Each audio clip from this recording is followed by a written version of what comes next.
Hi മക്കളെ, SSLC ബയോളജിയിലെ മൂന്നാമത്തെ ചാപ്റ്ററിൽ നിന്ന് നമുക്ക് ഉറപ്പിക്കാൻ പറ്റുന്ന ഒരു ക്വസ്റ്റ്യൻ കാണിച്ചു തരട്ടെ. അത് സെൻസസ് ഇൻ അതർ ഓർഗാനിസം എന്ന് പറഞ്ഞ ഭാഗത്ത് നിന്നായിരിക്കും ഇങ്ങനെ ഒരു ചോദ്യം വരിക. ഞാനൊരു മോഡൽ ക്വസ്റ്റ്യൻ കൊണ്ടുവന്നിട്ടുണ്ട്. Which animal uses Jacobson's organ to detect smell അറിയാൻ വേണ്ടിയിട്ട് ജേക്കബ്സൺസ് ഓർഗൻ എന്ന് പറഞ്ഞിട്ടുള്ള അവയവം അല്ലെങ്കിൽ ആ ഒരു സെൻസറി ഓർഗൻ യൂസ് ചെയ്യുന്ന ജീവി ഏതാണെന്നുള്ളതാണ് നമ്മളോട് ചോദിച്ചിരിക്കുന്നത്. ഗന്ധം തിരിച്ചറിയാൻ ജേക്കബ്സൺസ് ഓർഗൻ എന്ന് പറഞ്ഞ ഉപയോഗിക്കുന്ന ജീവി ഏതാണെന്ന് നമ്മളോട് ചോദിച്ചിരിക്കുന്നു. കൊടുത്തിരിക്കുന്ന ഓപ്ഷൻസ് ബാറ്റ് അല്ലെങ്കിൽ വെവ്വാലുകൾ, പാമ്പുകൾ, ഷാർക്ക്, ഈഗിൾ. നമുക്കറിയാം ജേക്കബ്സൺസ് ഓർഗൻ ഉപയോഗിക്കുന്നത് ആരാ? പാമ്പാണ് ഉപയോഗിക്കുന്നത് കേട്ടോ. സോ നമ്മുടെ ഉത്തരം എന്ന് പറയുന്നത് പാമ്പാണ്, സ്നേക്ക് ആണ് നമ്മുടെ അതിന്റെ ഉത്തരം എന്ന് പറയുന്നത്. വേറെ ഒരു ചോദ്യം കൂടെ നോക്കാം.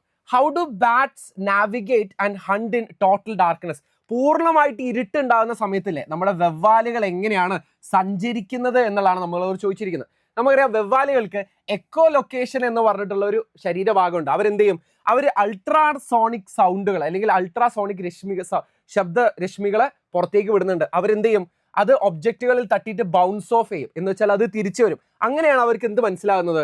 അവർക്ക് ഈ ഒരു ദൂരവ്യത്യാസം അതുപോലെ തന്നെ മുന്നിലുള്ള തടസ്സങ്ങളൊക്കെ മനസ്സിലാകുന്നത്. അതൊരു ബയോളജിക്കൽ സോണാർ ആയിക്കൊണ്ടാണ് പ്രവർത്തിപ്പിക്കുന്നത്. അതുകൊണ്ട് തന്നെ ഇതിൽ നിന്നൊരു ചോദ്യം നമുക്ക് എന്തായാലും പ്രതീക്ഷിക്കാം. ഇതുപോലത്തെ ചോദ്യങ്ങളും ഉത്തരങ്ങളും നിങ്ങൾക്ക് ആവശ്യമാണെങ്കിൽ അല്ലേ കമന്റ് ബോക്സിൽ നിങ്ങൾ ജസ്റ്റ് ഒന്ന് ബയോളജി എന്ന് കമന്റ് ചെയ്താൽ മതി. നിങ്ങൾ ഓൾറെഡി നമ്മുടെ ചാനൽ ഫോളോ ചെയ്യുന്നുണ്ടെന്ന് ഒന്ന് ജസ്റ്റ് ഒന്ന് ഉറപ്പുവരുത്താം. നിങ്ങൾക്ക് ഈ ചോദ്യങ്ങളും ഉത്തരങ്ങളും നിങ്ങളെ തേടി വരുന്നതായിരിക്കും.